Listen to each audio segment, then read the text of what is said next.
3 օր առաջ Արդիկ քրեակատարողական հիմնարկից ազատ արձակված Նիկոլ Փաշինյանը վերադարձել է ակտիվ քաղաքականություն։ Նիկոլ, դու հեղափոխության այսպես խորհրդանիշ ես եւ կոնգրեսի այս հանգիստ հետեւողական եւ որոշ մեկնաբանների կողմից շախմատային պարտիա բնորոշվող այս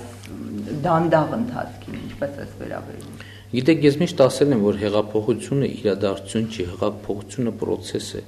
Հայ ազգային կոնգրեսի ամենակարևոր առավելություններից մեկն այն է, որ ինքը հեղափոխության մասին չի ասում, բայց հեղափոխություն անում է։ Տեղի է ունենում հեղափոխություն, իմ պատկերացրած հեղափոխությունը միշտ էլ եղել է իրական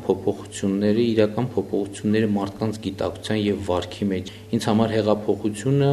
գիլյոտին չի, ինձ համար հեղափոխությունը գիտակցություն է, գիտակցության փոփոխություն է, այնպիսի գիտակցության փոփոխություն, այնպիսի Հայաստանի ձևավորում, որը համապատասխանում է այն ուրվագծին, այն կառույցին, որ նախատեսված է սահմանադրությամբ։ Խնդիրը հետևյալն է, որ ես որևէ հակասություն չեմ տեսնում իմ եւ կոնգրեսի Հայ ազգային կոնգրեսի կոնգրեսում արկա պատկերացումների միջև, ավելին ես ինձ ու կոնգրեսին որևէ կերպ տարանջատելու փորձերին համաձայն չեմ, ես քաղաքական թիմի ներկայացուցիչ եմ եւ քաղաքական թիմում իմ չափով կարող եմ ազդել որոշումների կայացման վրա եւ իմ չափով այդ որոշումների իրականացմանը մասնակից եմ։ ՀԱԿ-ի հաջորդ պահանջն իշխանություններից արտահերթ նախագահական ու խորհրդարանական ընտրությունների անցկացումն է լինելու։ Նախորդ 3-ը, ինչպես ընդդիմադիր Հայ ազգային կոնգրեսի ներկայացուցիչներն են արձանագրում, իշխանությունը կատարել է։ Եվ մենք այսօր ազատության մեջ ենք, կոնկրետ ես ասում Միքայելյանը, հույս եւ վստահություն է ներշնչում, որ մենք առաջիկայում կունենանք արտահերթ նախագահական եւ խորհրդարանական ընտրություններ։ Նախագահ Սերժ Սարգսյանի ղեկավարած հանրապետական կուսակցության խոսնակ Էդուարդ Շարմազանովը բացառում է, որ Հայաստանում տեղի ունենան արտահերթ նախագահական ընտրություններ։ Շարմազանովի համոզմամբ արտահերթ ընտրությունների անցկացման համար որևէ դրդապատճառ չկա եւ հանրապետական կուսակցության օրակարգում նման խնդիր դրված չէ։ Գնում է բաց դիալոգ։ Մենք մեր կարծիքը ասել ենք, մեր երկրում ոչ իրավական, ոչ քաղաքական պատճառ հիմք չկա արտահերթ ընտրությունների անցկացման համար։ Ընդամենը կարելի է բացել սահմանադրությունը եւ այնտեղ կարտալ։ Իսկ քաղաքական արտահերթ ընտրություններ լինում են այն ժամանակ, երբ որ երկրում լինում է քաղաքական ճգնաժամ։ Գոնե ես կարող եմ բազմաթիվ փաստեր ներկայացնել, որ մեր երկրում ոչ թե կա քաղաքական ճգնաժամ, այլ մեր երկիրը նախագահի եւ քաղաքական իշխանության հետեւողական ժողովրդավարական բարեփոխումների իրականացման հետևանքով աստիճանաբար թևակողում է դեպի զարգացում, դեպի ժողովրդավարության զարգացում։ Հայաստանում Եվրամիության պատվիրակության ղեկավար դեսպան Ռաուլ դե Լուցենբերգերը Ազատություն ռադիոկայանի այն հարցին, թե տեսնում է արդյոք երկխոսություն իշխանության եւ ընդդիմության միջև, պատասխանեց, որ Եվրոպական միությունը հուսով է, որ այդ երկխոսություն ի վերջո կկայանա։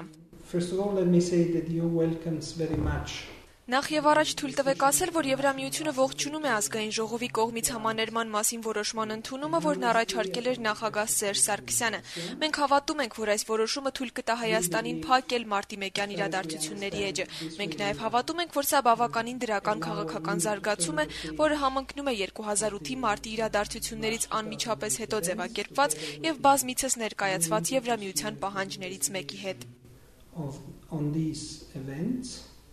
We also commend the opposition. Ընդդիմությունն իր ցույցերն ու հանրահավաքներն անցկացնում է լավ կազմակերպված եւ շատ խաղաղ մթնոլորտում, ինչը նույնպես շատ կարեւոր է ներքին քաղաքական կյանքի համար։ Մենք հույս ունենք, որ իշխանություն-ընդդիմություն երկխոսությունը կկայանա եւ ժողովրդավարությունը Հայաստանում մի մեծ քայլ կանի դեպի առաջ։ Դեսպան Լուցենբերգերը գլխավոր խնդիրը Հայաստանում տեսնում է եվրոպական արժեքները ոչ թե որդեգրելու, այլ կիրառելու մեջ։ Հարցից թե կբարելավեն արդյոք Հայաստան-Եվրամիություն հարաբերությունները համաներումից հետո, արդյոք համաներումը քայլ առաջ էր դեպի Եվրամիություն, Ռաուլ դե Լուցենբերգերը պատասխանեց։ Կարծում եմ այս համաներումը լիովին նպաստում է Հայաստանի հետ երկարաժամկետ հարաբերություններ ունենալուն։ Հայաստանը կարևոր քայլ առաջ արեց մեր հարաբերություններում։ Armenia has actually made a very important step forward in our relations.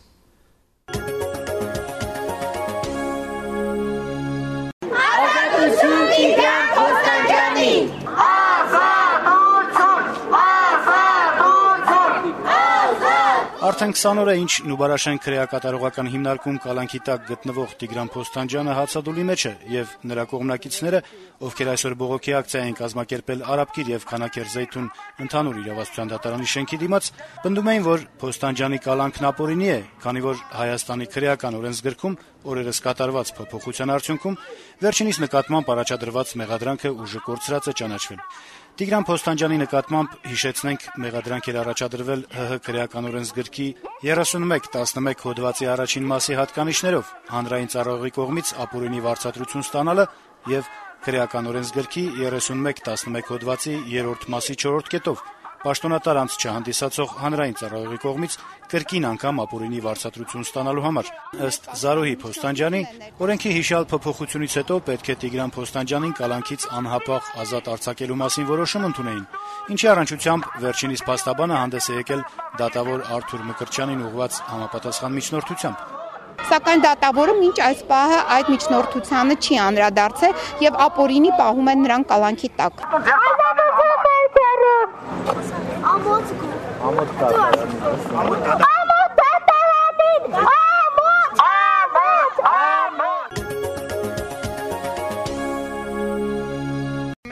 Լոռիի Ջրաշեն գյուղի խոշորանասնապահական ֆերմայի սեփականատերերի կրած վնասը չի փոխհատուցվի ապահովագրական մեխանիզմների բացակայության պատճառով։ Ստեփան Սիմոնյանն ասում է, թե եթե ապահովագրած լիներ անասնագլխաքանակը, կրած վնասի դիմաց գոնե փոխհատուցում կստանար։ Օրեր առաջ գայլերը հոշոտել էին Սիմոնյան եղբայրներին պատկանող ավելի քան 90 գլուխ ոչխարի։ Գայլեր գիշերվա ժամի 4-ին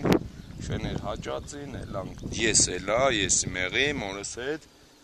Էլանք արդեն գայլեր հոշոտած են ոչխարներ։ Քանիսին։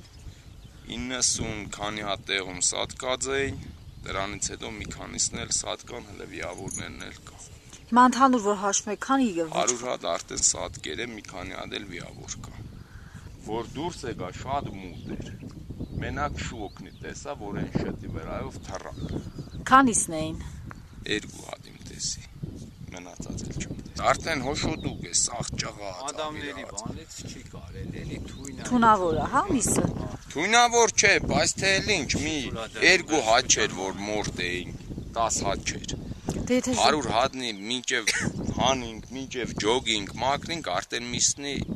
փչացավ։ Ուռավ արդեն։ Թափել եք այդ միսը։ Հալրıb ներքև տարանք փոսփորինք լեցինք։ Ստեփանն ասում է, թե վերջին անգամ գայլերը հարձակվել էին աշնանը, բայց այն ժամանակ կրած վնասը քիչ էր։ Ընտանիքում հաշվարկել են կրած վնասը 5-ից 6 միլիոն դրամ է այն կազմում։ Մենակ սենց կադրի վեզներն ու թափի։ Ոչ մեկին լեչ գեր։ Գիշատիչ կենտանի հարստություն է մեծեր քսին։ Էնի քսիրը խեղտ է դարսը։ Արունը խմում է։ Չէ կարելի էսել։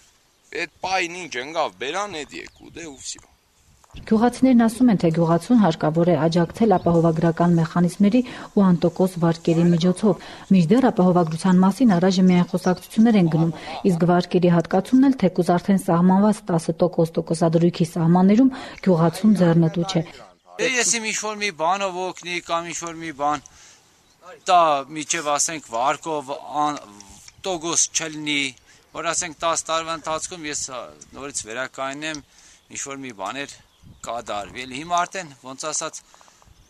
հիաստ հաֆածի նման է, մարդել չի ուզում պայի։ Գյուղի եւ գյուղատնտեսության 2010-2020 թվականների կայուն զարգացման ռազմավարությունում մատնանշվում են գյուղատնտեսության խնդիրները, ներառյալ ապահովագրական համակարգերի ներդրման սկզբունքները։ Դրանց իրականացման համար տարիներ կպահանջվեն։ Մինչ այս գյուղացիական շատ տնտեսություններ ստիպված կլինեն հաղթահարել կրած վնասներն առանց համակարգային աջակցության։